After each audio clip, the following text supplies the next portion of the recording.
Est-ce qu'il vous est déjà arrivé de regarder le trailer d'un nouvel anime, vous dire que vous allez jamais regarder parce que c'est clairement pas votre genre, et puis vous voyez de plus en plus d'édits, vos youtubeurs préférés en parlent, tout le monde est unanime, il faut aller regarder.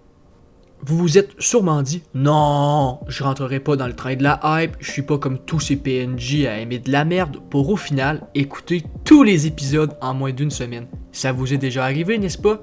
Eh bien, c'est ce qui s'est passé pour moi avec SpaceX Family. Mais dis-moi donc, Jamy, quel est donc cet anime au nom particulier? Eh bien, laissez-moi vous guider. Venez, je vais vous montrer. SpaceX Family, un manga écrit et illustré par Tatsuya Endo. Le manga est publié dans le Shonen Jump depuis mars 2019 et compte 13 volumes à l'heure où j'écris ces lignes. En avril 2022, l'adaptation en animé produite par Wit Studio et Cloverwork fait son apparition et compte 37 épisodes pour le moment.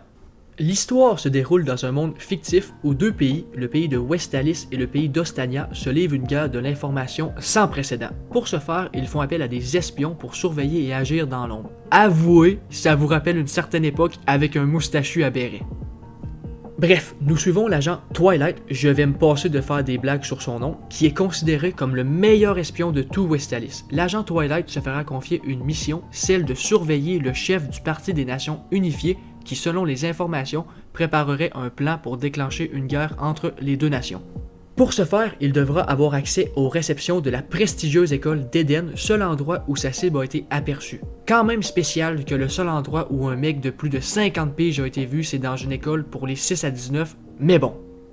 Notre espion du jour devra donc fonder une famille et envoyer son enfant dans cette prestigieuse école s'il veut obtenir une chance de réussir sa mission. Il adoptera une certaine Anya, une jeune fille capable de lire dans les pensées pour jouer le rôle de sa fille. Il fera également la rencontre d'une femme du nom de Yor qui est ni plus ni moins qu'une assassine du nom de princesse Ibarra qui va accepter de jouer le rôle de sa femme. Ces trois personnes font d'une famille fictive où chacun préserve son secret pour protéger leur intérêt. Voilà pour le résumé, j'ai été dans les grandes lignes pour éviter de vous spoiler au maximum. Pour les points positifs, je vais y aller crescendo, c'est-à-dire du moins important au plus important. Jusque-là, tout le monde me suit? Parfait. La première chose qui me plut dans cet anime, c'est la VO. Si possible, écoutez-le en VO, c'est tellement plus drôle. C'est peut-être moi là, qui ai un humour de merde. Mais les expressions de la petite me plient en deux. Son fameux Secreto Mission, pour ceux qui ont écouté, m'a tué. En fait, pour expliquer, la VO est en japonais, merci de l'info, mais certains mots sont prononcés en anglais. Par exemple, le fameux Secreto Mission, ou, pour des cacahuètes, elle dit Peanuts.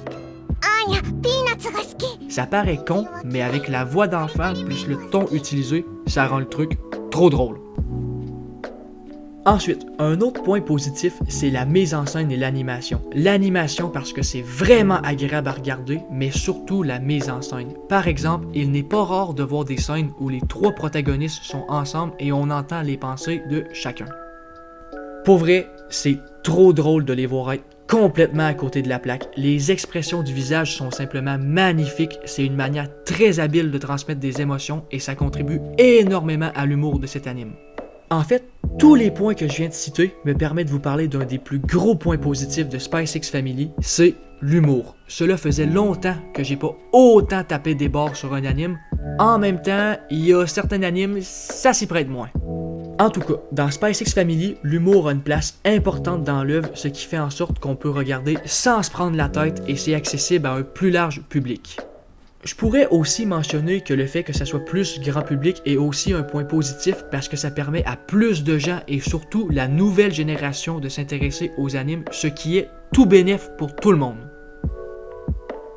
Le dernier point positif que j'aimerais parler, c'est les thèmes qui sont abordés. De prime abord, on peut penser que ça va être enfantin, surtout si je vous montre ce genre d'extrait.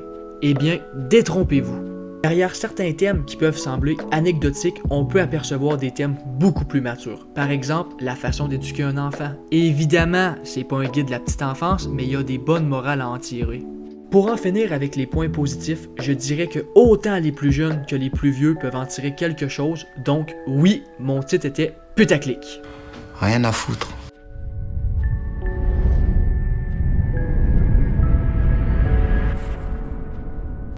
Pour ce qui est des points négatifs, je vais pas vous mentir, j'ai eu du mal à trouver des points négatifs compte tenu des gros points forts de l'œuvre. Mais j'ai quand même trouvé 2-3 trucs qui me titillent le cul un peu.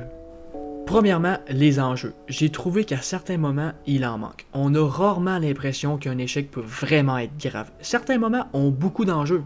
Je pense entre autres aux 2-3 épisodes de la bombe et du chien qu'il peut voir dans le futur. Pour ceux qui ont vu, les autres, oubliez. Bref, certains moments ont beaucoup d'enjeux, mais comparé à tous les moments de légèreté, il n'y a pas photo, on n'est pas sur du 50-50.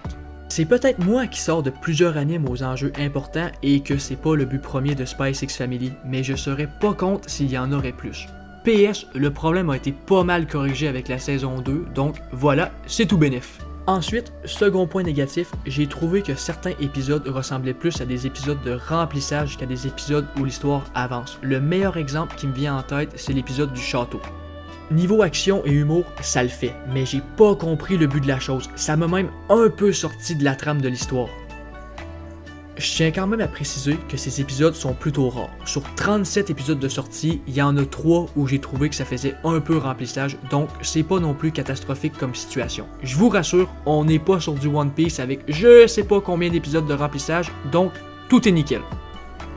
Dernier point négatif, le manque d'informations sur les persos principaux et particulièrement sur leur passé. On sait très peu de choses sur le passé des personnages. Certes, ça empêche aucunement de s'attacher aux persos car on s'y attache grâce à leur action et leur personnalité. Je tiens à mentionner tout mon respect à l'auteur d'avoir opté pour cette façon de faire car c'est pas la plus facile à élaborer. Pour continuer sur ce que je disais, je pense qu'en savoir plus sur leur passé nous permettrait de mieux les comprendre. Je voudrais pas que ça soit à la Naruto avec des flashbacks d'un épisode, non, là on se fait chier. Mais d'avoir quelques scènes en plus ne ferait pas de mal. Voilà pour les points positifs et négatifs. Pour conclure, Spice X Family est un excellent anime. Comme je disais plus tôt, c'est aucunement un anime pour enfants. Tout le monde peut le regarder et prendre du plaisir.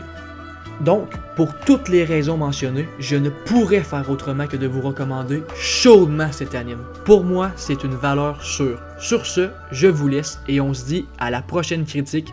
Ciao!